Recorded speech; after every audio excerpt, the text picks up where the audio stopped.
Olá, família da igreja. I'm excited to finish up the rest of Joshua. And there are just a few points I want to make in this quick video, but they're very exciting. Joshua 13:1 opens up with God saying to Joshua that, Joshua, you have gotten old, and it is time now for the people to conquer the land. When I read that word conquer, I thought, what do you mean? God, you promised it to them. Just give it to them already. And in this whole rest of Joshua, we see it is story after story of God calling his people to step in and fight for what he has promised to give them. But his promise is also that he will go before them. Joshua 13:6, God says that he himself will go before to drive the people out of the land. And this is quite a thing to think about. After 40 years of waiting, the Israelites are ready to go into the land, and God is saying, go, have your land, but you're going to have to fight for it. And I wonder if there's anything in your life that God is calling you to, but that again, he is saying, you may have to fight for it. Second interesting thing I find with this is that also we see that God is saying that the land that he wants to give them has other people in it right now, but he wants the Israelites there. He wants them on that land. And not only does he want them on that land, he wants them not to take the religion of the people who are already there, not to take their idols, but to cast everything out and to continue to follow God no matter where they go in the land. Something else that I find very interesting is that God doesn't give everyone equally the same portion.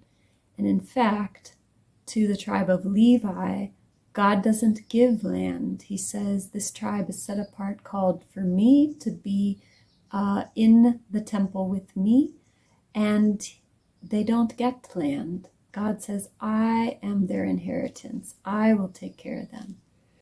And it's true for us too. God doesn't give us all the exact same portion, but he gives us each what he knows is best for us and for our calling and the giftings that he has given us. And we're each blessed, but in a different way. Something else I would call your attention to as you're reading the cities of refuge.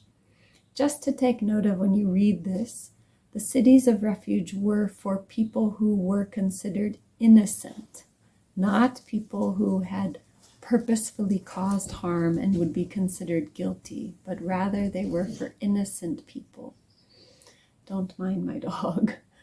And these people, if they were able to get to the city of refuge, they were promised safety. If they didn't make it to the city of refuge, the punishment for anyone who caused harm was harm in return.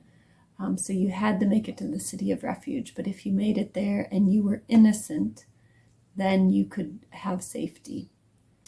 In comparison, God does a very different thing with us, with Jesus.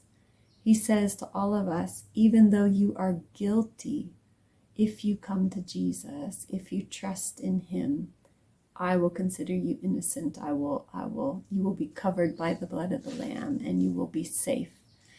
And how beautiful is that we can run to our Savior, our refuge, and be kept completely safe from the ultimate punishment. There's another interesting story in here about Caleb, and Caleb had such a powerful story earlier where he went and surveyed the land. And it's just interesting to see how he comes to Joshua and asks for what he believes is his rightful land based on his courage from earlier days. Caleb is still very courageous, even at 85 years of old. And I hope that you find a lot of courage reading this book as you see how God is the one, once again, who fights our battles, and that even if there is something in your life that feels a little challenging, if God is calling you to it, may you have courage and boldness to follow his leading into whatever it is that he calls you to. Happy reading!